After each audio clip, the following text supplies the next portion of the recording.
Welcome to another episode of the David Fix, also known as This Shouldn't Be Too Hard, Right?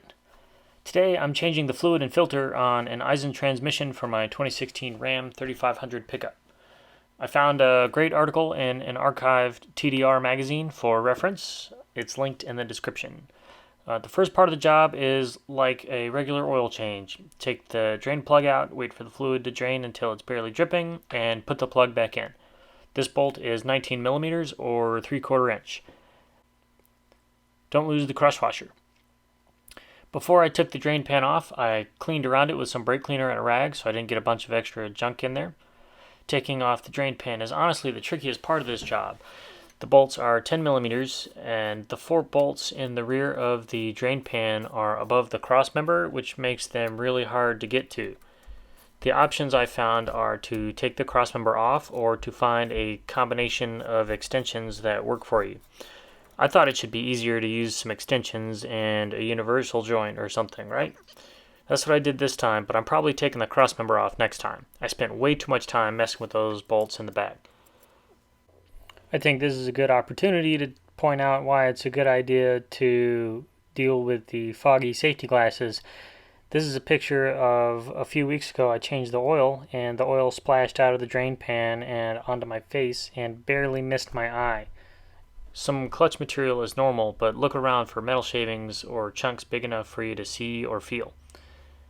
So you take the filter off with the same 10 millimeter socket. Make sure the gasket doesn't get left behind.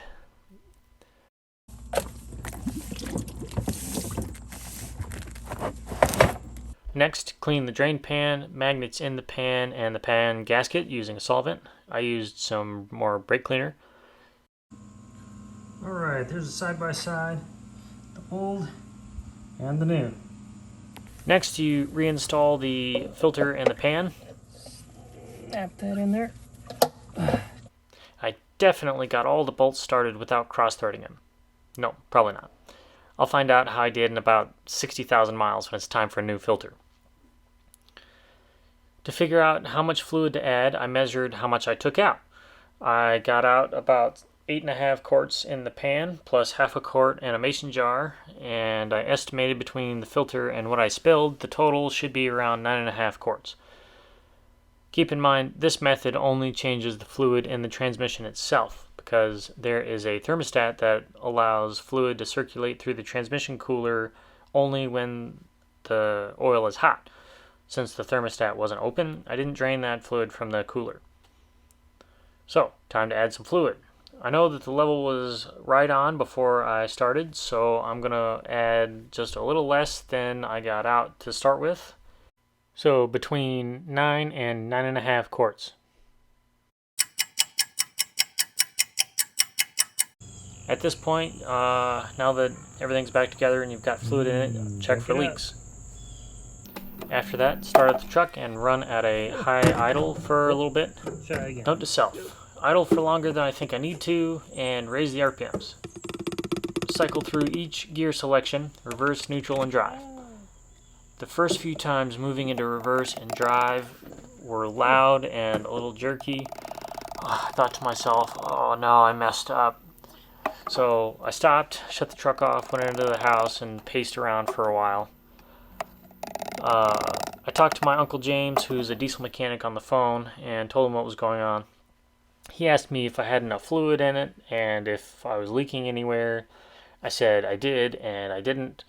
And basically he told me it's too early to panic and keep moving forward. So I went back out and started the truck.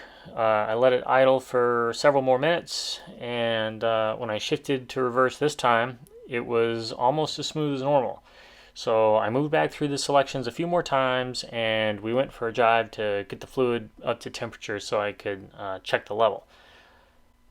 It was in the upper part of the cross hatches, so I left it alone. I'll keep checking and top off if I need to later. I felt like I dodged a bullet with this one. Till next time. Ha! Job well done.